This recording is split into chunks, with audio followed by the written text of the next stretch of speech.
დაახლოებით 1 საათში სასესიო სხდომაზე გაიტანენ კანონპროექტს, რომელიც დღეს დილით რამდენიმე წუთში მიიღო იურიდიულ საკითხთა კომიტეტმა. სხდომაზე, რომელზეც ეს გადაწყვეტილება იქნა მიღებული, მხოლოდ კანონპროექტის ავტორები ესწრებოდნენ.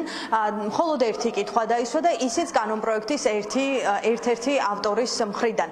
ქართული ოცნების რამდენიმე კაციანმა შემადგენლობამ დღეს გადაწყვიტა, რომ გაასაჩივროს სასამართლოში არა მხოლოდ პოლიტიკური პარტიების არსებობა ქვეყანაში, არამედ კონკრეტული პოლიტიკური პირების არსებობა პოლიტიკაში, მათ აუკრძალოს საქმიანობა, არჩევნებში მონაწილეობა თუ სამომავლოდ რომელიმე თანამდებობის დაკავება და რა იქნება ამის საფუძველი, ეს არის საინტერესო. ქართული ოცნება ეყრდნობა საგამოძიებო კომისიის დასკვნას. რომელ პარტიებზეა საუბარი, ამაზე შეგვიძლია ჩვენ მხოლოდ ვივარაუდოთ ქართული ოცნების ამ დრომდე გაკეთებული განცხადებების საფუძველზე, რომ ეს შეეხება ნაციონალურ მოძრაობას, მის ყოფილ მაღალჩინოსნებს და შემდგომ უკვე სხვა პარტიებს, რომელთა ლიდერები იყვნენ ნაციონალურ მოძრაობაში 2012 წლამდე. კონკრეტული პირების აკრძალვის შესახებ კი კანონპროექტში არის ჩაწერილი ასეთი რამ, რომ თუ კი საკონსტიტუციო სასამართლო რომელიმე პარტიას გააუქმებს, პოლიტიკაში არსებობა აეკრძალებათ ყველა პირს, ვინც არის დაკავშირებული ამ გაუქმებულ პარტიასთან. ეს არის საკმაოდ ფართო ცნება, ეს ქართულმა ოცნებამ უნდა გადაწყვეტოს, თუმცა მეტი განმარტება დღეს სხდომაზე არ გაუკეთებიათ. პარტია არ არის მხოლოდ და მხოლოდ სარეგისტრაციო ნომერი.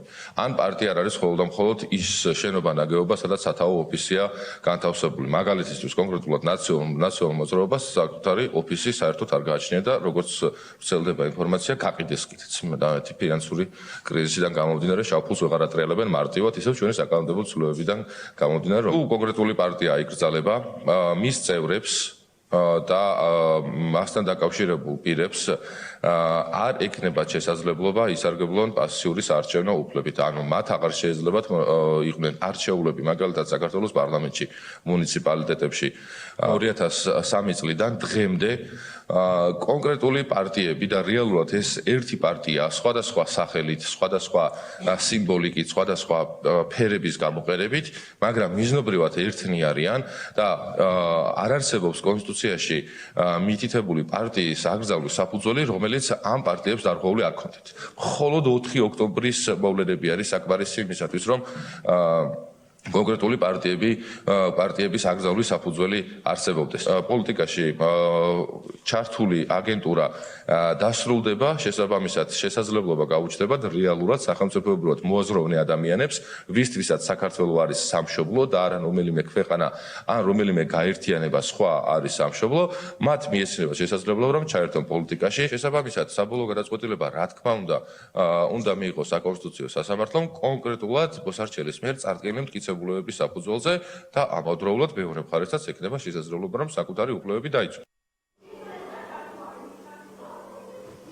ბუნებრივია კანონპროექტმა გააჩინა ბევრი კითხვა, მაგრამ ეს კითხვები დღეს კომიტეტის სხდომაზე არ დასმულა, არც ქართული ოცნების წარმომადგენლებს დაუსვამთ. ბუნებრივია სხვა ოცნების გარდა ამ პროცესს არ ესწრება, არც რომელიმე სხვა ორგანიზაციასთან არის შეთანხმებული ან კონსულტაცია გავლილი ქართული ოცნების ამ დეპუტატების მხრიდან, ვიდრე ისინი კანონპროექტს მოამზადებდნენ და დღეს კითხვები, რომელიც გააჩინა ამ კანონპროექტმა, დავუსვით თავად კანონპროექტის ავტორებს, თუ ვინ წერს ასაკრძალ პირთა სიას, როგორი იქნება ეს სია, ვინ წარმოუდგენია იმ პირებს შორის, ვინც არის დაკავშირებული რომელიმე პოლიტიკურ პარტიასთან, ან როგორ განსაზღვრავენ კონკრეტულ პარტიასთან დაკავშირებულ პირს, რაკეღა ასეთი ჩანაწერია, ამ სიტყვებით არის ჩანაწერი დოკუმენტში და ვის აეკრძალება პოლიტიკაში არსებობა. თუმცა კანონპროექტის ავტორები ამ კითხვებს პასუხებს არ სცემენ, მიუხედავად იმისა, რომ სწორედ ისინი არიან მთავარი ადრესატები, ვინც ახლა ამ კითხვებს პასუხი უნდა გასცენ. სწორედ მათ უნდა წარადგინონ სარჩელი საკონსტიტუციო სასამართლოში პოლიტიკური პარტიების აკრძალვის შესახებ და ამ სარჩელს უნდა დაურთონ ასაკრძალ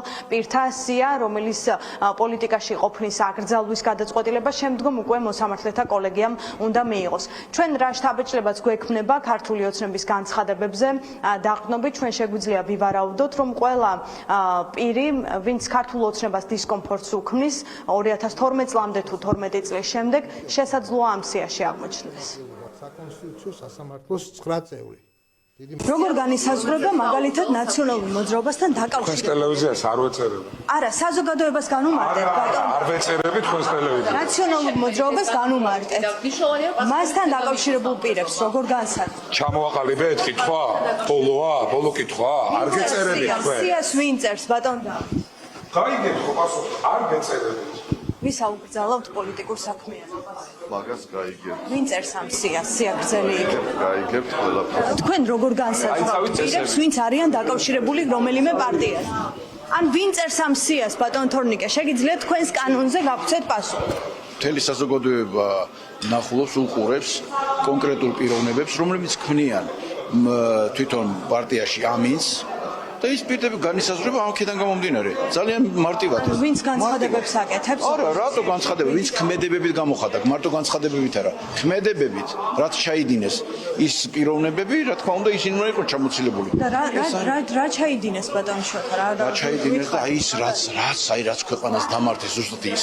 ასე როგორ შეიძლება განსაზღვრო კონკრეტული პირები და მათ აუკრძალო არსებობა პოლიტიკაში? დემოკრატია. უსმენდით კომისიას? კომისიას უსმენდით? ნახეთ იქ რამბავი იყო? კიდევ ერთხელ რო გავისცენეთ ის ყველაფერი ის უბედურება რას ქვეყანაში მოხდა მაშინ. ქვეყანა სია უკვე ვისი აკრძალვის. მე ჯერ არ ვიცი ეს სია, მაგრამ მე დარწმუნებულა რომ იმ სიაში მოხდება ის ადამიანები, რომელიც დესტრუქციულები არიან ქვეყნის. ვინ წერს ამ სიას? გაქვთ ინფორმაცია? საჩელი შევა პარლამენტიდან. ოპოზიციის გაუქმების შესახებ კანონპროექტის განხილვა პარლამენტში დაჩქარებული წესით მიმდინარეობს, რაც ნიშნავს იმას, რომ მხოლოდ რამდენიმე დღეში გახდება შესაძლებელი ამ კანონპროექტის კანონად ქცევა. პირველი მოსმენით რამდენიმე წუთში კანონპროექტის მიღება მოახერხა იურიდიულ საკითხთა კომიტეტმა. ზუსტად 12 საათზე დაიწყება სესია და ასევე ერთხმად მოსალოდნელია, რომ ეს კანონპროექტი უკვე პირველი მოსმენით ოფიციალურად იქნება მიღებული და შემდგომ უკვე მომდევნო 2 დღის განმავლობაში ქართული ოცნება მოახერხებს მეორე და მესამე მოსმენით მის განხილვას და კვირის ბოლომდე უკვე მის დამტკიცებას. სავარაუდოდ ამ პროცესის პარალელურად ან უკვე მომდევნო კვირაში უნდა ველოდოთ სარჩელ საკონსტიტუციო სასამართლოში.